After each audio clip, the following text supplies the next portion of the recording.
So for step 17, the gearbox, well, you can see we're now going to put in the counter gear. We've got to put in the bearings that are going to replace the brass bushings, so the 850s. Then we've got another bevel gear here, and then we've got our joint, and then of course all this is going to be screwed together. And then there's this metal bracket that we then have to put on after it's all been attached. So there are all of the screws and hardware bits that we're going to need. And you can see there's the ball bearing for the 1150 and then the 3 ball bearings that are replacing the metal bushings. And then of course there's the other side of the gearbox, the metal bracket, and our counter gear. So I'll set this up and we'll put the gearbox together.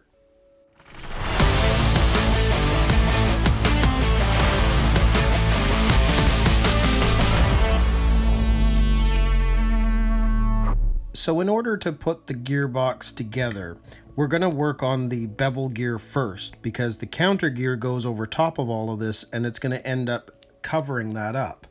So if we take our gearbox again, you can see that they want you to grease it up, which we will again. And now it's showing that they do want the shaft greased, which is fine. We'll put a bit of grease on there. And you can see that the way they're showing this, they're almost showing that you don't need to put grease on it because we've already done it, with the little bevel gears. But I'm going to put on a little bit more grease regardless. So we'll just do a quick round there. Not a lot, but enough that it kind of covers it. And we'll take this and we'll sit that over top, and you can see that that's now nicely flush against the small bevel gears. Now you'll also notice that there's an 850 bearing. Now I'm not going to grease it because we've already got that. Because they're ball bearings, I'm not going to need to do that. We'll put that one there. There is a washer, the BC6, which is this one right here. That's going to go on top of that. And you can see that there's now a ball bearing, which is going to sit inside of here. So I'll just grab that and push that in. There it is on either side, nicely placed. And I'll grab this back again. And let's see, that's going to fit on there. That's all we need for now. Okay, so because that is already sort of set and ready to go, I'm going to move back to our counter gear. And we know that we've got these little 850 ball bearings that need to sit, one there and one there. So that's where those metal bushings would go if you're using those, but of course I've replaced them with the full ball bearings, so they're going to go on either side. They're a little loose, so they're not going to hold that well. Now you can see that they're showing it being completely greased up. So I'm going to take this, the inner gear for now, and we're going to just go around. The bearing has fallen out again, that's okay. Not worried about it. We'll put it back in a minute. Now again, they don't provide a lot of grease here. I have spares, so I'm putting on more than maybe I would if I was a little concerned of how much grease is being used. But because it's the gearbox, I like to be a little bit more liberal in there. So if we grab our other half, we know that that's going to go over that shaft this time. So it's going to sit in there and down, and it'll fit on the other side of this gear. Once we get it down there. It's just got to fit inside. Come on.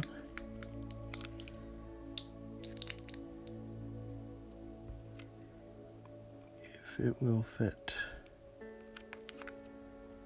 There we go. Now it's sitting properly. So that's how that would sit. So now I can grab that bearing and put it back in. So you see how the other bevel gear gets completely covered by that, which is why we had to put that on first. Now, once that's done, because we've put everything in, this can now sit over top of all of it. So we're going to grab this, make sure that that is sitting correctly. That, we've got a washer that's there. This is now going to sit over top, just like that. Now, just so you know, it's a weird fit in that that bearing, which would have been the metal bushing that comes in the kit, you can see that it's just literally sitting on top of everything. It doesn't really attach to anything, which is interesting. And of course the washer's stuck to that side. But if we put that back on, it all is nice and tight. And you can see that this last one, which we'll do since we've got it here, we're going to grease up our other joint.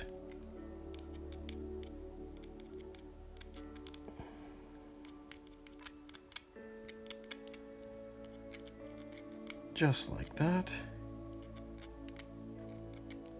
There you go. And again, I've put on quite a bit, and then this is going to slide over top of all that and now fits on either side. So that is more or less what the gearbox is going to look like. Now, what we've got to do at this point is obviously attach it, and you can see that it's all these BA3 screws. There are 4 of them. 1, 2, 3, 4. So let's go with this one here to start with. It's at the back, right like that. So we'll screw that one in. And again, I'm not going to screw it all the way down. I want to make sure that it's actually seating properly first. And then once we have the back, you can see that there's the 2 up at the top. So we'll stick that one in there.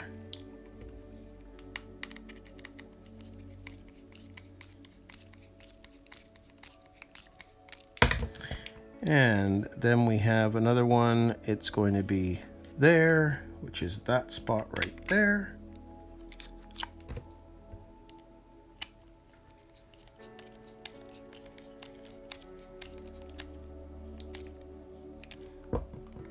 And it looks like I didn't grab a 4th one, so I'm going to just go back into my bag of goodies. Grab one of these BA3s.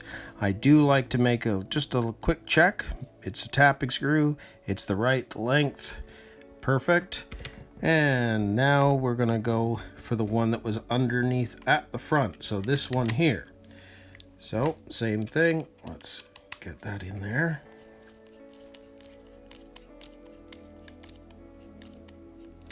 Okay, so everything seems to be going in correctly. So we can tighten this up now.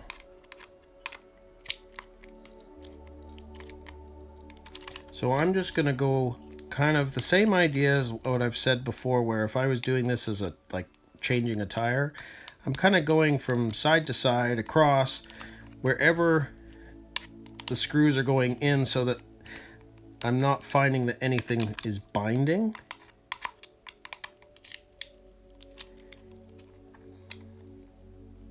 Yep, I've got everything in correctly. There we go. And if I was to take this out, because you don't really need this on here anymore, what I want to see is this running smooth? And yes, it is.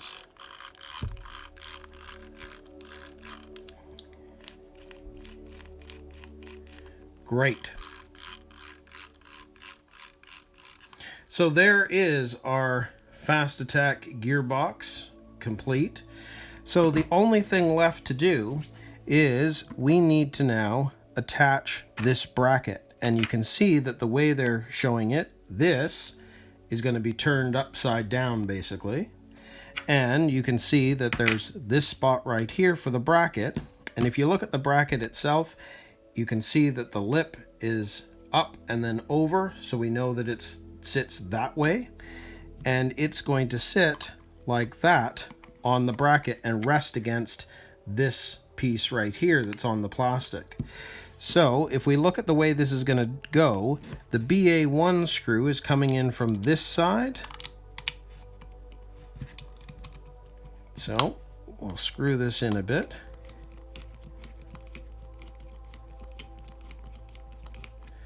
I'm not going all the way because what I want to make sure of is that this one goes in too, and that is going to go in on that side, and it's a much smaller screw, which is interesting.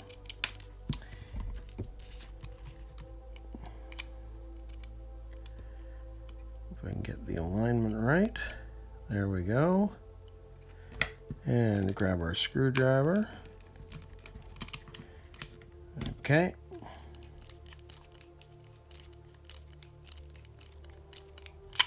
Now, I've screwed it in, but I've not done it all the way yet because I want to get this one in because it was a much longer screw.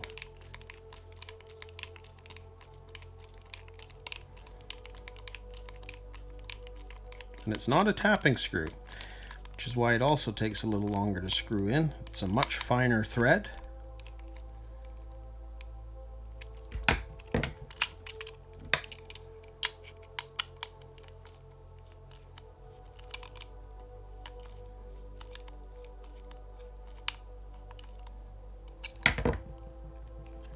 Go back to this side again. And now it's pretty tight. Now you can see it's open, like it's not totally tight yet, which the way it shows, I guess I can tighten this down a little further. There we go.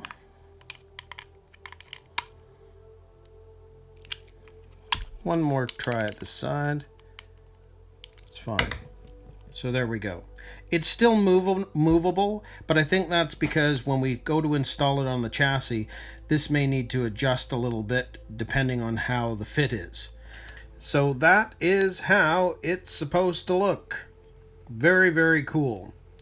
So there's only one last thing we need to do. And you may have noticed that when we were putting in that counter gear, that I did not grease the gear. Well, I decided to wait. So I'm going to do it here because I can squeeze that in, turn, turn, turn, turn, turn,